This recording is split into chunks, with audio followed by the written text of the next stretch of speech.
آج کل یہ بات کس قدر عام ہے اور اندھا دھند دہرائی جا رہی ہے کہ اگر ملک کی ترقی چاہتے ہو تو پھر عورتوں کو کام کرنا پڑے گا. کام سے اللہ نے روکا نہیں، کام کریں آپ، بیکاری اللہ کو پسند نہیں ہے. لیکن سوال یہ پیدا ہوتا ہے جب بھی کوئی ایسی بات کرتا تو ہمیشہ میں یہ سوچتی ہوں کہ کیا اس ملک کے سارے مرد کام کرنا شروع ہو گئے کہ ان کی اب کمی ہو گئی ہے تو عورتوں کو گھسیٹا جا رہا ہے؟ نہیں.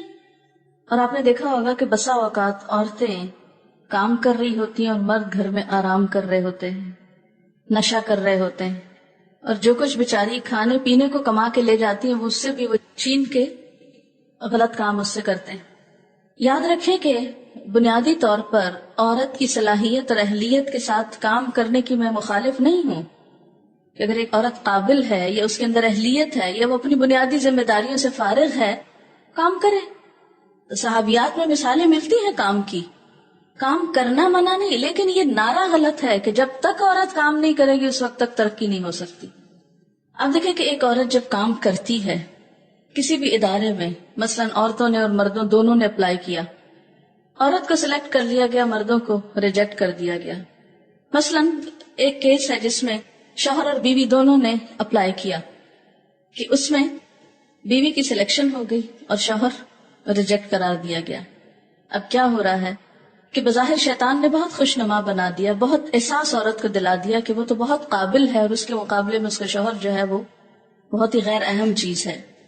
اب عورت دوہری ذمہ داری اٹھا رہی ہے، کام پر بھی جاتی ہے، گھر کا بھی سارا کام کرتی ہے، بچہ بھی جنم دے رہی ہے، شوہر فارغ گھر میں بیٹھا ہے، احساس کمتری کا شکار ہے، کام نہ ملنے کی وجہ سے ڈپریشن کا شکار ہے.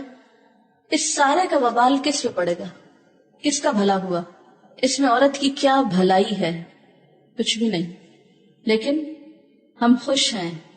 یہ بالکل ایگزیکٹ یہ بات مجھے اس وقت سمجھ آئی کہ جب میرے سامنے ایک کیس آیا. ایک خاتون تھی بہت پڑھی لکھی، شوہر ان کا اتنا پڑھا لکھا نہیں تھا، ہائیلی ایجوکیٹڈ اور بہت اچھے عہدے پہ فائز.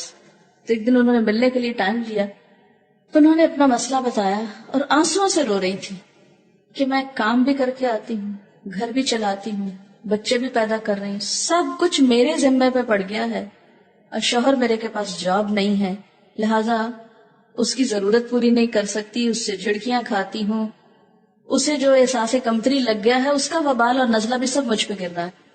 عورت اندر باہر دونوں طرف سے خوب پس رہی ہے. کہتی کہ کام چھوڑتی ہوں تو بچوں کو کون کھلائے، شوہر کے لیے کام ہے نہیں کوئی، مجھے بتائیں کہ میں کس طرح سانس لوں. اب دیکھیں نا، سب کچھ ایک کے اوپر پڑ گیا نا، اور جو دوسرے کو نہیں کام ملا اس کا بھی وبال اس پہ اور پڑ گیا، ایک اور مصیبت بھی. یہ کون سی آزادی ہے عورت کے لیے؟ یہ آزادی نہیں ہے، یہ عورت کے اوپر ظلم ہے، ظلم. اگر واقعی گھروں کا سکون چاہتے ہیں اور معاشرے میں خوشحالی چاہتے ہیں تو پہلے سب مردوں کو بھرتی کر لیں، اور جب وہ کم پڑ جائیں تو پھر اس کے بعد عورتوں کو بھی لے آئیں، کوئی حرج نہیں. لیکن ایک اوپن کمپٹیشن میں، اب مثلا میڈیکل کالجز میں کیا ہو رہا تھا کچھ سالوں سے کہ لڑکیاں محنتی ہوتی ہیں، اس میں کوئی شک نہیں، اکثریت سیٹیں اوپن میرٹ میں لڑکیاں لے جا رہی ہیں. لیکن رزلٹ کیا آ رہا ہے کہ میڈیکل کرنے کے باوجود بھی ایک بڑی تعداد پریکٹس نہیں کر رہی.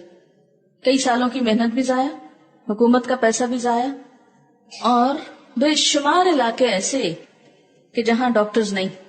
ہمارے اکثریت دیہاتی علاقوں میں ڈاکٹرز ہیں ہی نہیں. اب اگر جبرن ڈاکٹرز کو بھیجا جاتا ہے کہ جائیں کسی گاؤں میں رہیں، کسی ایسی آبادی میں رہیں، تو اس سے آپ دیکھیں کہ پھر عورت کتنی متاثر ہوتی.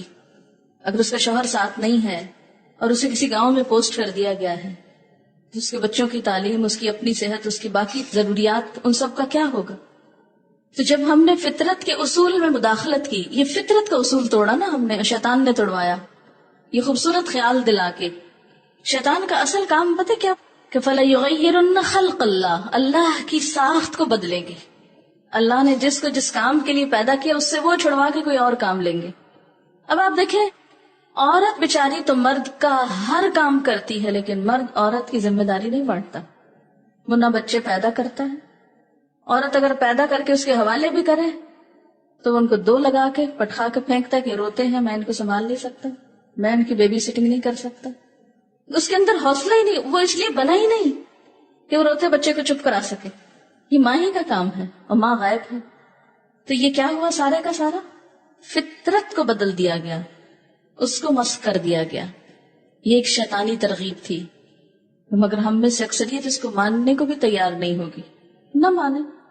اچھا، شیطان کا طریقہ کار دلہما بغرور، دھوکے سے پھسلانا، آہستہ آہستہ ایک چیز کی طرف لانا، غیر محسوس طریقے سے موڑ دینا، اور مسلسل کوشش کے ساتھ. یہاں میں اب چند باتیں یہ کروں گی کہ فدلہما بغرور کس طرح ہوا، بہکایا کس طرح شیطان نے. یہ جو میں آپ کو ایکسٹریکٹ پڑھ کے سنانے والی ہوں یہ میرا اپنا نہیں ہے، یہ ابن القیم نے ایک کتاب لکھی ہے تلبیس ابلیس. تلبیس ابلیس یعنی ابلیس کس طرح تلبیس کرتا ہے. تلبیس کا کیا مطلب ہوتا ہے؟